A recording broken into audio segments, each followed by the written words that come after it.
kartrivir maya gunanavastu nirikshitapane anvikshayanga tishayatma buddhivir nirastamaya kritaye namo namaha.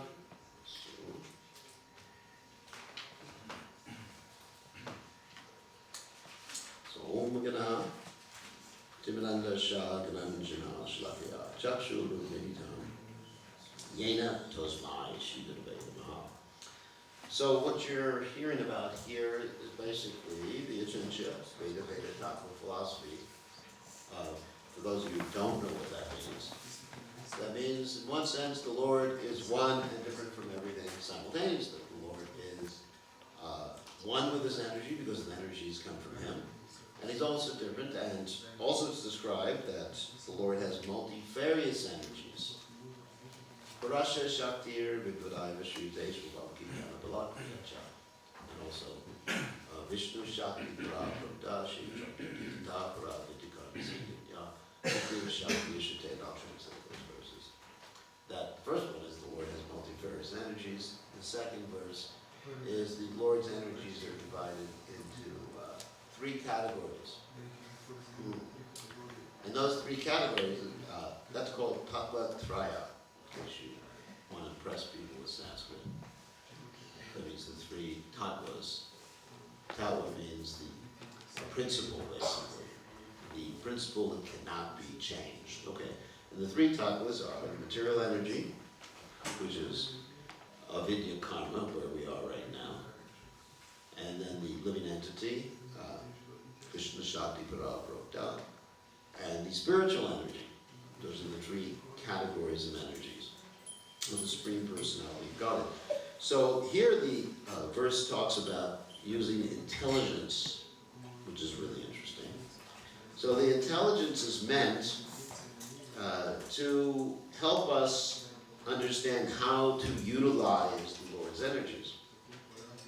Although it is described that everything is under the control of the Supreme Personality of God, and not a blade of grass moves without the will of the Supreme Personality of God.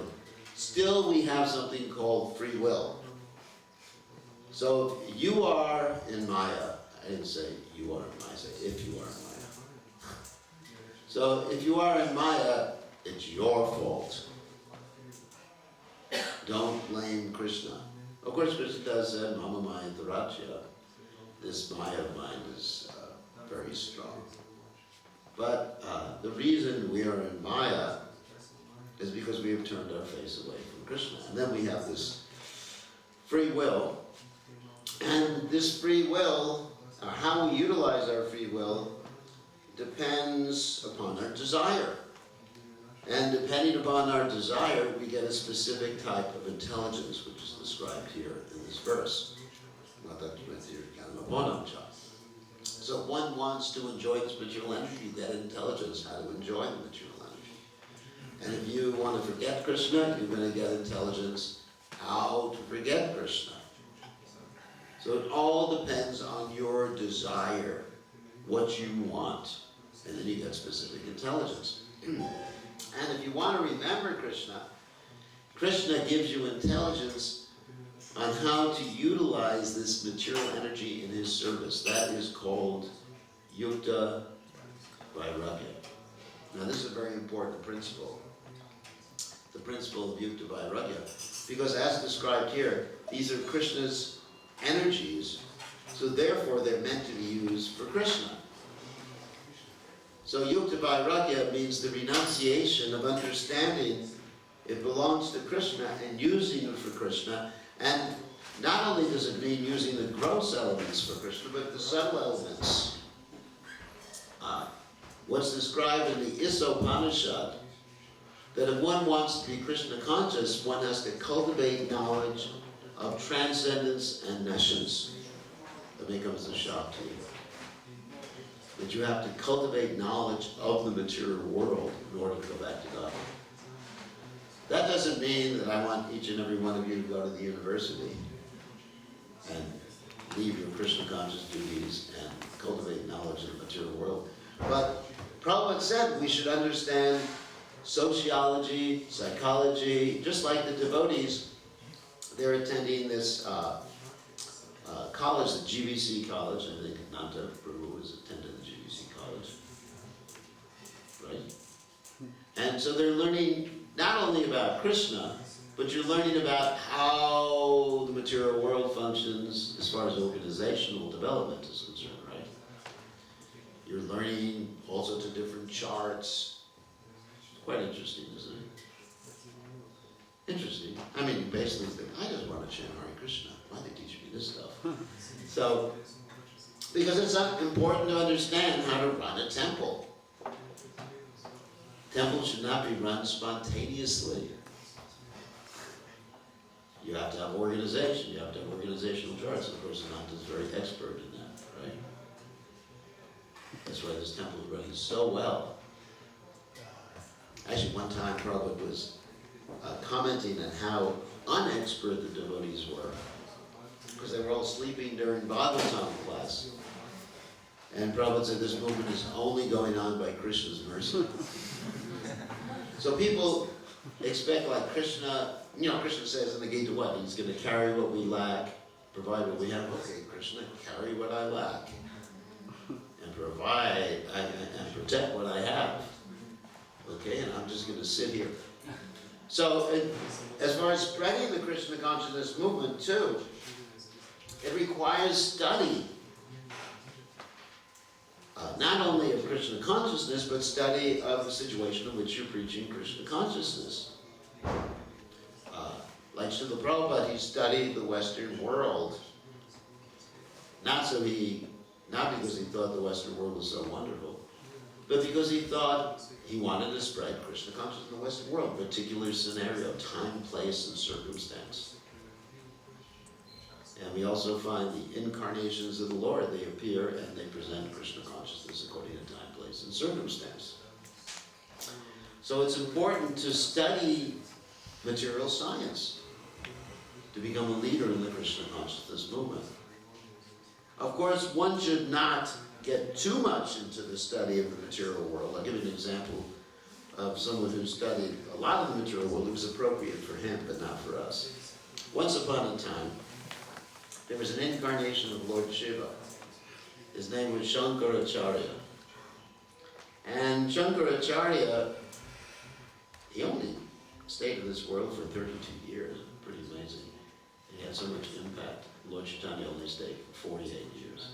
Of course, Bhagavatam says that what is the use of a prolonged life without Krishna consciousness? It's like the life of the bellows breathing and the life of the trees standing for many years. Anyway, so Shankaracharya, he wanted to learn about the material world. It's an interesting story. So he was having why? Because he was having an argument with a lady philosopher. And he was having an argument about mundane love. Something a sannyasi is not supposed to know about. Anyway, so he was having an argument about mundane love. And he didn't know too much about it because he was a sannyasi. So what's a sannyasi to do when you're having an argument about mundane love? So what he did to learn about the material world was quite interesting, and I don't think any of you could do the same thing.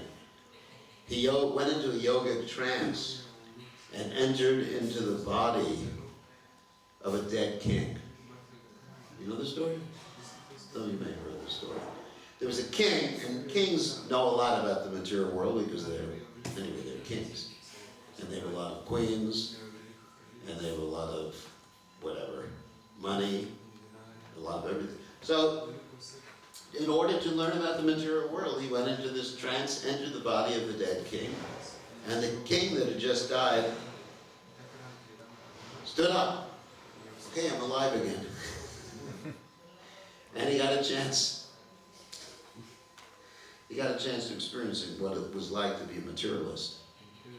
And then, as soon as he had gotten enough experience, probably a few seconds, then he dropped that body of the dead king, because he was a yogi, Shankaracharya's incarnation of Lord Shiva. He dropped that body and came back and defeated the lady in argument. and the lady was defeated, and her husband took sannyas. He's happy to use that story. So the reason I'm telling that story is that he made some endeavor to learn about the material world.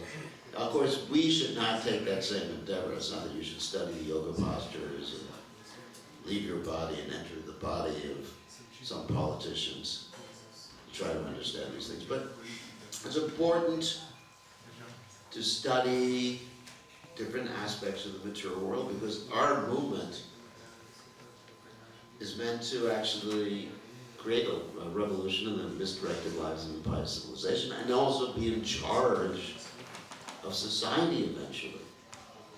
And many of us have forgotten the goal of our movement is to basically be in charge of the world.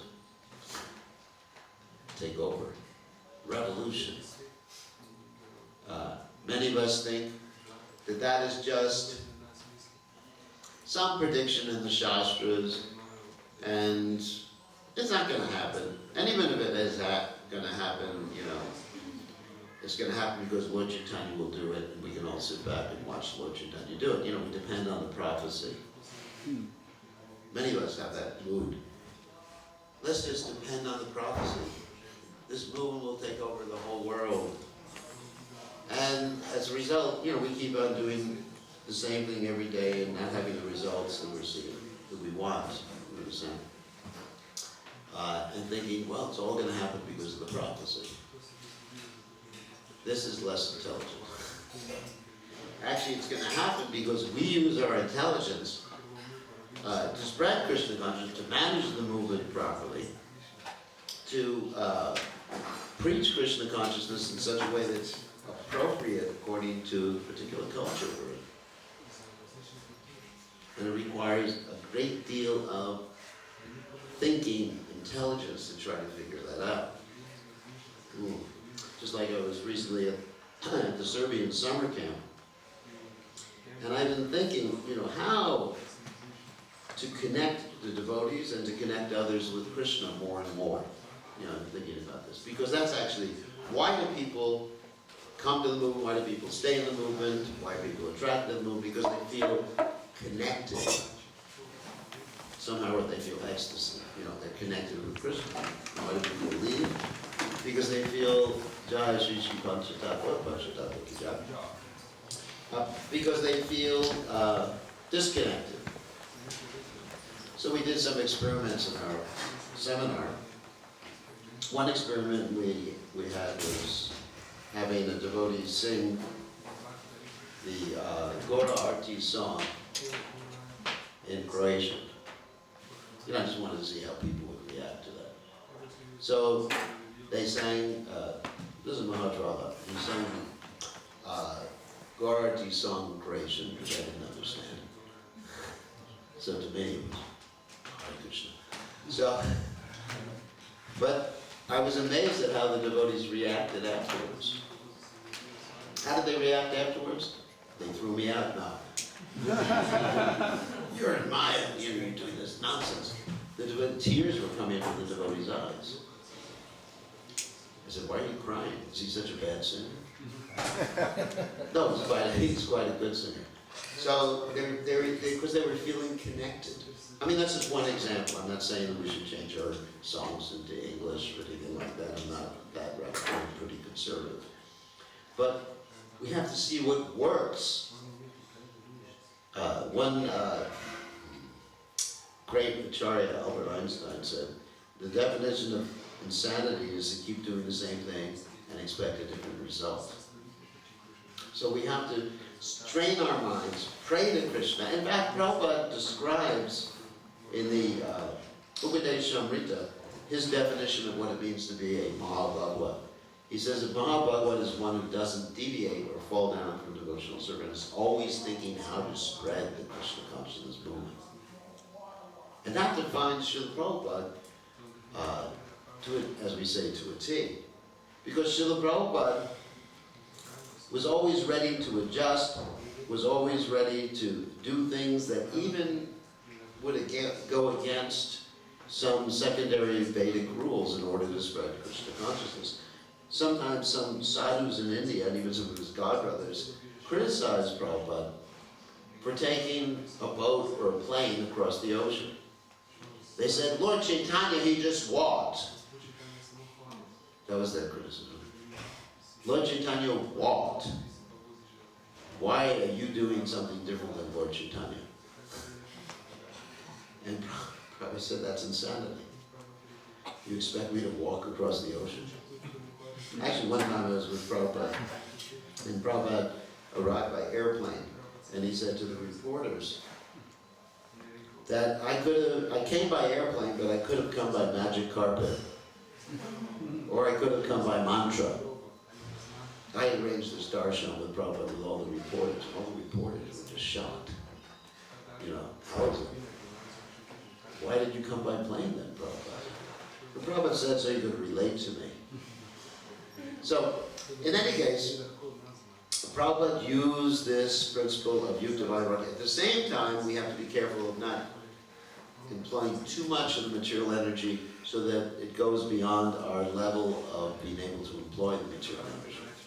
Because if one becomes enamored with the material energy, then one can actually fall down from devotional service. So it's a fine line. So Yukta vairagya, we should pray to Krishna to give us the intelligence on how to use his material energy, understanding it belongs to him. And also when things are outside of our control, see Krishna in everything.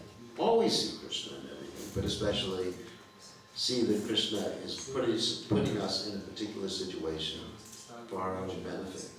The whole point is described by Krishna in the 6th chapter of Bhagavad Gita, text 20, I believe. Yomam pashati sarvatra, sarvam chamayim pashati, tashaham na pranashami, sajame na pranasyati. The whole point is to see Krishna in everything and everywhere, and as Krishna says, then you'll never be lost to him, and he'll never be lost to you. Somehow or other, see Krishna everywhere. Pray to Krishna for intelligence on how to spread the Krishna conscious movement. Don't be afraid to learn things about the material world in serving the Supreme Personality of Godhead. Don't be afraid to use things in the material world in serving the Supreme Personality of Godhead. And this way, always be connected. Anyway, make class short today. Any questions or comments about any of the points I made? Questions? Yes. The verse from Upanishad may also refer to Sankhya. Sankhya, yeah. Sankhya philosophy. Yes. Which deals with all the details and elements of Mm-hmm. the universe and is constructed. Earth, water, fire, air, ether, body, soul, and false ego, the senses, the active senses, the perceptive senses, yeah. So, yeah, it may also refer to that. That's true. But Prabhupada specifically said that devotees should, at least the devotees who are leaders should be expert in sociology, psychology, and management. Like there's that conversation that Prabhupada had with Giriraj Maharaj. Prabhupada asked Giriraj Maharaj, how will this movement go on? And Giriraj Maharaj replied, if we're Krishna conscious. And Prabhupada said something like, no, with intelligence and management. So we have to utilize our God-given intelligence and not think that these things are Maya. Not think that, going to the GBC college is Maya. It's actually important to organize a worldwide society. Worldwide society means professional management, assessments, isn't it, Ananta? He asked me to talk about this in class. So, not really. It means professional management. I mean, devotees, we tend to be very spontaneous and depending on Krishna to carry what we lack.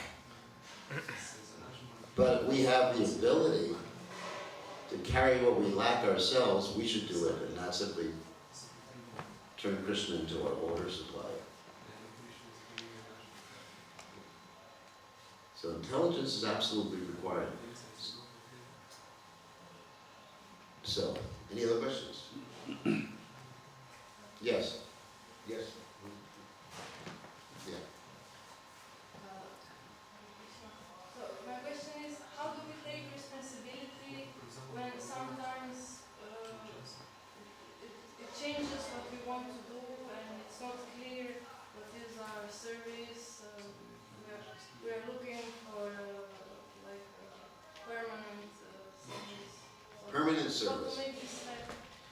Well, if we're not clear about what we should be doing, we should inquire from advanced devotees. And, you know, take shelter of the association of devotees. And then we can find out what we should be doing. That's pretty easy. If we try to decide ourselves, it's very likely we're going to be an illusion. So we take shelter from other devotees, and we can also study under the instruction of devotees, you know, study different material things to understand how, I mean, just like in distributing books, there's different techniques in distributing books. If you take a seminar from Vaishnav Shekhar, for example, he'll teach you the magic hand technique. Anyone's heard about that before? You put your hand out like this, it stops anybody. He says the hand has mystic power. Even if you see someone from the opposite, anyone, you've heard that. If you see someone from the opposite side of the street, hi. The person thinks, oh, do I know him? If I ignore him, he'll be insulted. Okay, I gotta go out. And he goes up and says, hi. And then finally you trapped him, you gave him a book. So anyway, that's a technique. So we learn about different techniques of management, techniques of selling books. Devotees are going on the internet, using the internet for preaching Krishna consciousness.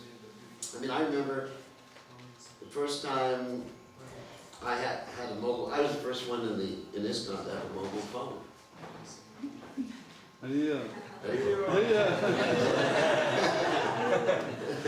Pretty good. Of course, at that time, the mobile phone was this big. And I had to get a bigger bead bag to hold it. So the bead bag was also this big. I remember sitting in the GBC meeting, and the mobile phone rang. I remember no one had a mobile phone except for me. And they said, you're a Maya. And now everybody has a mobile phone. So everybody's a Maya. Same thing happened with computers. That's the first one to a computer. And then everyone said, oh, you're a Maya with a computer. And I said, the PAM-HO system, which we have in ISKCON, used to be called CALM. And I said, well, you should use CALM. And they said, that's why you're not calm. C-A-L-M, you know, calm. It's a play on words. So, and now everybody's doing it. So, devotees should be on the cutting edge. I mean, not only because technology I always love, but it can be used in Krishna's service. Now you see all these devotees. I mean, this morning, I looked on the internet, I saw all these devotees using the internet to present Krishna consciousness. There was a nice video that Radhanath Maharaj put out about a boat, and you have to take shelter from the spiritual master. You see that video? It's very nice. How you have to take the spiritual masters and captain of the boat, and the favorable breezes, the Vedic literatures, the favorable breezes that help you cross the ocean of material existence. At the same time, there's a video of a boat. And it was very touching. It made me think, oh, I have to become Krishna conscious now. So in other words, things can be used in Krishna's service. But if you try to use too much, you'll be in Maya. I'll give you an example of that. Once upon a time, many years ago, I was working for the BBT in Los Angeles. And the devotees had gotten this newest piece of technology. It was called a telex machine. I don't know if any of you know what that means. A telex machine is a typewriter that you type on it, and it types the same thing like 1,000, 2,000, 3,000 kilometers away. It's before there were faxes or email or any of that other stuff. So we were showing Prabhupada the telex machine. And showing Prabhupada, it's a miracle, look at this. And devotees typed back from New York or something like that. And Prabhupada said, they'll simply use it to gossip. And so we see people using the technology in that way, simply using the gossip. Another example is we showed Prabhupada the machine we were using for typesetting in Los Angeles. It was the first computer with punch cards, punch, you know what I'm talking about. Tape, tape with little holes in it. Really interesting. It was all over the room, tape with holes in it. Anyone's worked with computers knows what I'm talking about.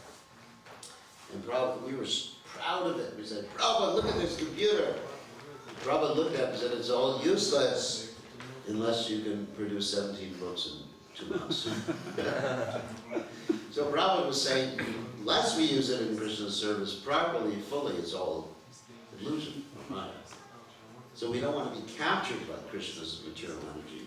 If we're going to accept something, we have to use it in Krishna's service, not just to enjoy it. Just like if you're studying sociology, history, or whatever, just enjoying all these things, it's all Maya, it's all illusion. You have to use it in Krishna's service. So that's called Yukta vairagya.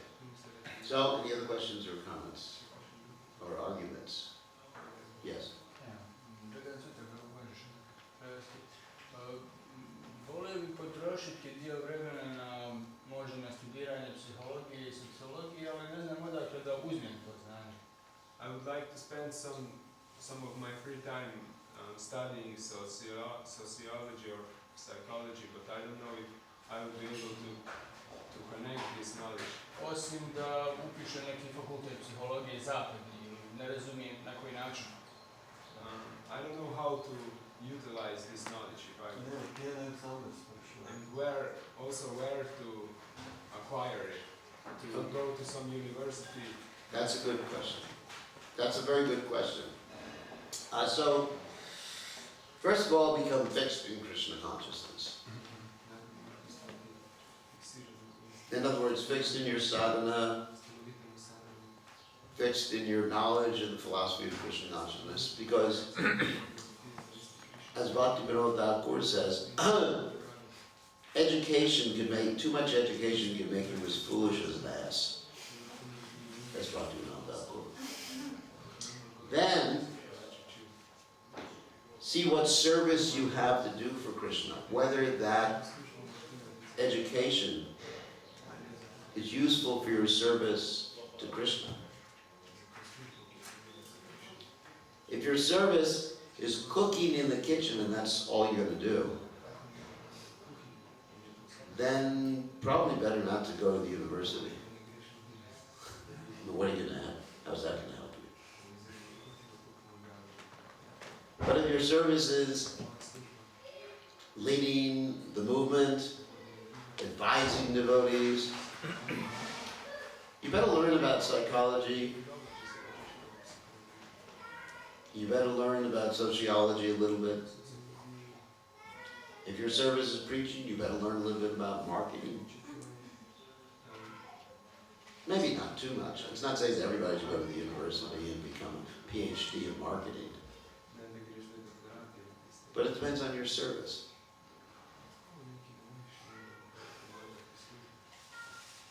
Right? I mean, it's just practical. So you consult. Consult with Ananta. He's the boss here. No man, nobody comes to Krishna but through Ananta. Vishnu. So, now you consult with the older advanced devotees. What is my service? Everything's based on service. If you're going to drive the Sankirtan vehicle, you better have a driving license and take it. It's not Maya. If Krishna wants me to learn how to drive, I'll drive spontaneously. Well, you also crash the car spontaneously. So you better go for a course, right? To learn how to drive, get your driver's license. If you're going to learn how to play the harmonium, sometimes it's good to get lessons, right? Sometimes. Or if you're going to learn to play the drum, you know, actually I never learned to play the drum, unfortunately. So I just, in the beginning of the movement, I thought I played the drum and I just kept slapping it a lot. But I never bothered to take a lesson, which was stupid. Now I'm too old for that. Because you can't teach an old sannyasi new tricks. So our movement is, the way our movement's going now is that people are taking different services and they're getting training for it. How to be a temple president, how to be a GBC. You know, when I became GBC, it was, okay, you're GBC, depend on Krišna. You're in charge. Okay. What does it mean? Learn on the job. On the job training. In other words, you make a lot of mistakes, fry out a lot of devotees, and finally after 35 years of being a GBC, you figure out what it is. So it's better to get educated first, isn't it? So some education, material education, not for everybody. It depends on your service to Krišna. Otherwise, how do you serve Krišna? So any other questions or comments? Yes? Adipurusha Prabhu is interpreting the verse you were mentioning in Ishopanishad as that we cannot properly perform transcendental activities without considering our conditioned nature. Yes. He's interpreted in that way that we cannot worship avidya without considering. So he's saying this is not a suggestion to get into study of all the ignorance, but to consider this conditioning which you have and when performing transcendental activities. That's a proper understanding your condition. But if you want to spread Krishna consciousness, you better understand the condition of everything else too. You better understand, I mean, there's a lot of unpacking that particular verse. It also refers to the majority of verses in the Bhagavad Gita that deal with the material world and the modes of nature. You know, actually I did a count of how many verses in Bhagavad Gita deal with each subject matter.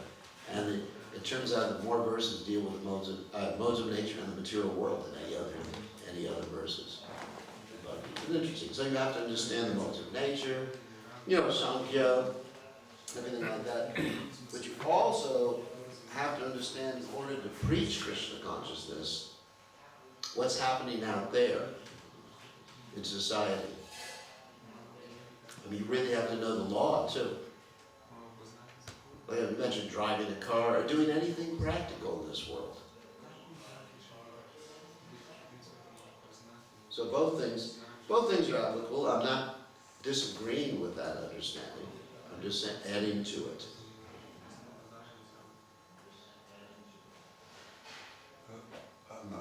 Considering in regard to his question, what if he wants a service where he can use the material knowledge he wants to get? What about that? What if he wants such a service? Is it alright to get into study? Well, I think one has to consult with the other devotees. That's the whole point. We can't, like Prabhupada said, we are like many sticks. You put the sticks together, they can't be broken. One stick by itself can be broken. Prabhupada encouraged certain devotees like Bhakti-Swarup Damodar Maharaj to continue with this education.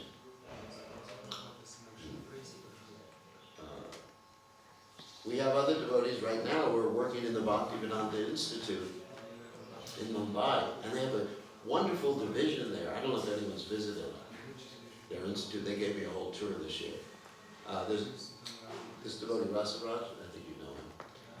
He's studying right now quantum mechanics, and coming up with an understanding how this fits into our understanding of the material world, you know, consciousness. Because actually the scientists are heading in the same direction right now of information theory. Everything's based on information or consciousness. So I'm not going to get into detail on this right now. So Prabhupada very much wanted, he was taking money out of his book fund to pay for the Bhaktivedanta Institute for Swarup Damodar Goswami to preach Krishna consciousness on that level. Prabhupada was, his book fund money he considered to be sacred, but still he took his money. He said, give him as much as he needs. Prabhupada never said that about anything, any other project in ISKCON. Give them as much money as they need. Give them. To temples, Prabhupada was having the BBT lend money, not give money. But to the Bhaktivedanta Institute, he was giving money. So, yeah, so there's different services for each and every devotee. I'm not suggesting that everybody gets material education. I'm suggesting that for certain people taking certain positions, roles in the preaching movement, it's absolutely required. And that's why our management of our movement is becoming more and more, let us say, expert. We're doing strategic planning. We're doing so many things that 30 years ago I would have thought would be Maya. I would say, you know, this is Maya. Why are the devotees engaged in Maya right now? Just depend on Krishna, chant Hare Krishna, and Krishna will take care of everything. In the old days, Krishna did take care of everything. It's true. I remember I was in a temple, and we couldn't pay the rent on our building. And we had no idea how to pay the rent. So we went out, Hare Krishna, Krishna Krishna, Hare Krishna will help us. And lo and behold, some man walks up, hands us an envelope with all the money for the rent, and runs away. We don't even know who that is. And we pay the rent. Wow. Let's do things like that from now on. Right? Yeah, don't worry about money, Ananta. Just go on Harinam. Yeah, don't do any counting. No computer, no counting. Just chant Hare Krishna. And someone will walk up and give you the money to pay the expenses on the temple, right? Good. You have more faith than me. No, but when you were talking about sending someone to learn marketing to increase the income of the store, right? So that's education in Krishna's service. So devotees should be expert. And that's one of the qualities of a devotee. Daksha, not daksha like daksha having many kids. But the word daksha means expert. So devotees, whatever we do, we should be expert at. Whether you're cooking, whether you're cleaning, be expert. You don't have to go to school to clean. But whatever, management. And we have our own schools too now, which is very good. Philosophy, we have a bhakti school, right? You don't expect people just to learn the philosophy just by osmosis. You know what osmosis is? Anyway, just by absorbing, sitting there and absorbing from the elder devotees. You have to study. Okay, I think it's time for prasad. Yeah, we have one other question. If we go like to study on university or something, and there we like these mentors or professors, do we need to like accept them like an authority, and we have to trust them that actually they will we will learn something from them? Because well, I mean, you don't trust them the same way you trust your guru. You don't have to offer your basis. My dear Dr. Dr. whatever, strange. Dr. Einstein. Einstein. My dear Dr. Freud. No, because they have so many different theories about things. But we can take, a devotee is like a swan who can take nectar.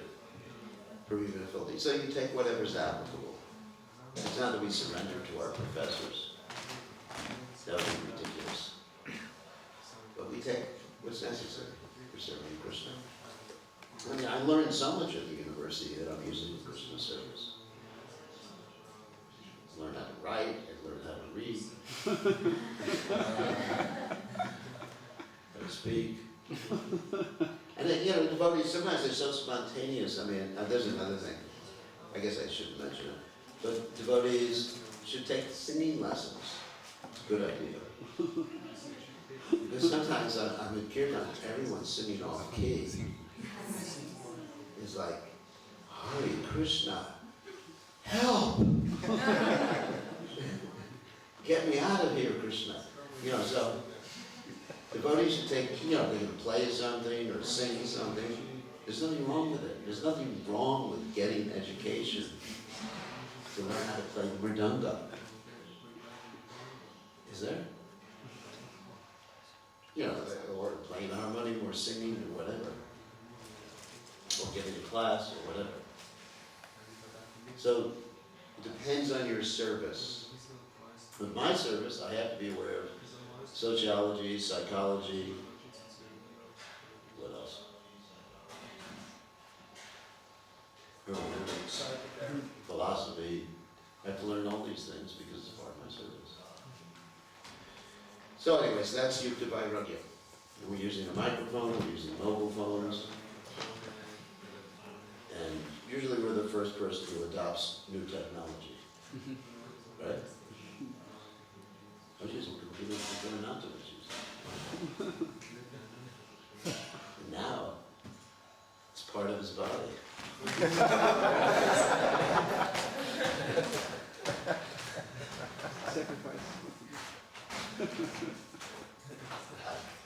Okay, I think we have to end now because it's time for Prashant. All glories to Srila Prabhupada, Srila Prabhupada ki jai.